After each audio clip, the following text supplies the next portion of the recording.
friends, it's Sophia and welcome to Sophia's Turning 50, where we embrace our age no matter what it is, but especially if we're turning 50 in 2022. As you can see today, I'm trying out a new location in my house. I'm home alone today, so I can try out something more in the middle of the house instead of hiding in a little corner in my room. Today we've got a special birthday to celebrate. We're going to talk about trying new things. I've got a few miscellaneous health and wellness things, and of course our show and tell, which I think is from like the late 70s. Okay, so first of all, happy birthday, Wyanna. Wyanna turned 50 this week. She's been my friend since I think like first grade. We were in brownies together, and in high school we were friends also, and she's the one that made that diary that I showed a few weeks ago, that handmade diary. So happy birthday, Wyanna. And speaking of awesome Gen Xers, I just want to say that I loved the Super Bowl halftime show. I have had a crush on Snoop Dogg since I was like 22 or so, I really enjoyed that. Okay, now let's talk about trying new things in middle age. For example, this video series that I've created is a very new thing, and I wanted to do something creative for a long time, and I finally decided I just needed to get started, or I was never going to get started. So in the very first episode, it is just one long take without editing. I just filmed it on my phone and uploaded it to YouTube, and I could barely figure out how to do that, but I just did it and I put it out there. And you know, in the next episode, I figured out how to edit, and I just learned more and more as we've gone through. I find it to be really fun. It's a new hobby. I like pretending that I'm a YouTube personality, and that's why I always say like and comment, because that's what all the YouTubers say. And for me, I think that's almost an extension of my childhood performances for myself.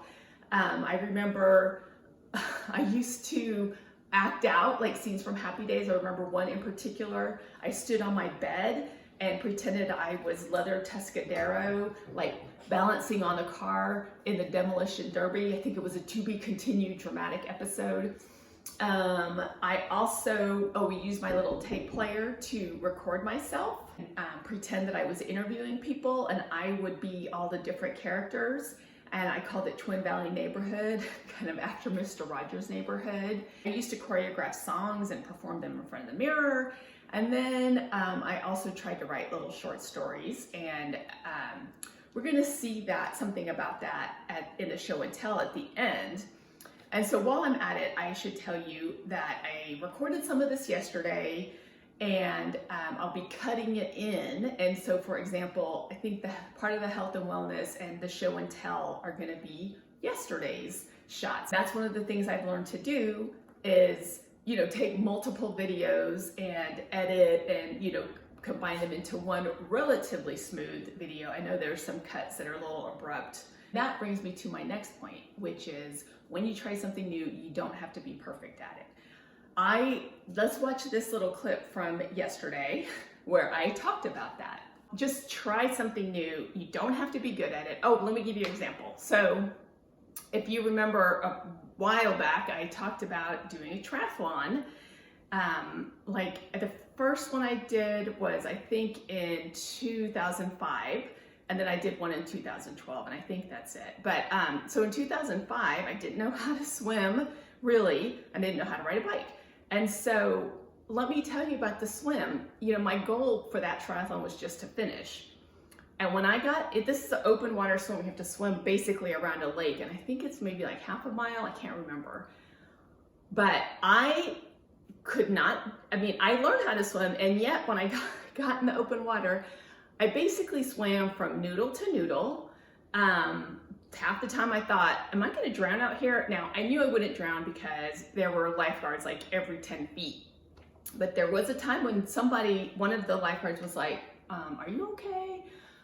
I finally made it out. And you know, when I looked at my scores, I think I finished in like the bottom 20 of swimmers. And I don't mean 20%.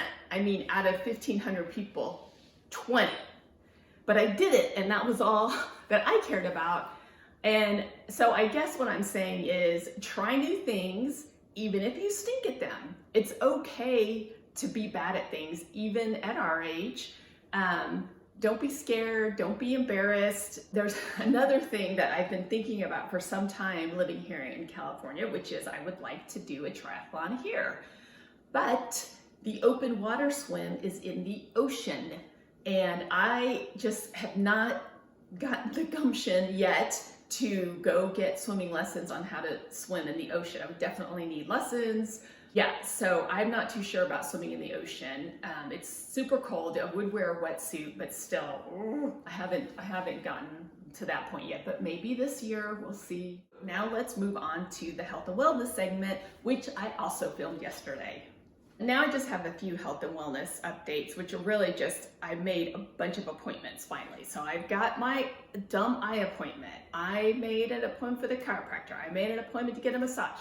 I made I have to get some blood work before I have my annual exam at the gynecologist in April, so I made an appointment for that. So get all your appointments scheduled. It's already February. It's going to take a couple months to get those things scheduled out. You don't want to be trying to do that in the summer. You're going to be busy this summer. So get your appointments scheduled.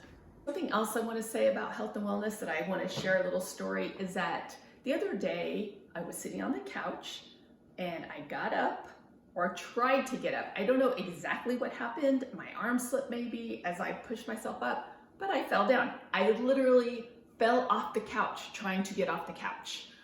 And I was like, oh my God, what is this? Is this aging, or am I just super clumsy? First episode I talked about being clumsy, but it still kind of reminded me that I needed to stay fit. And I actually, on my 22 for 22 list, I put, do yoga every day for the 30-day challenge with Yoga with Adrian, which I have done.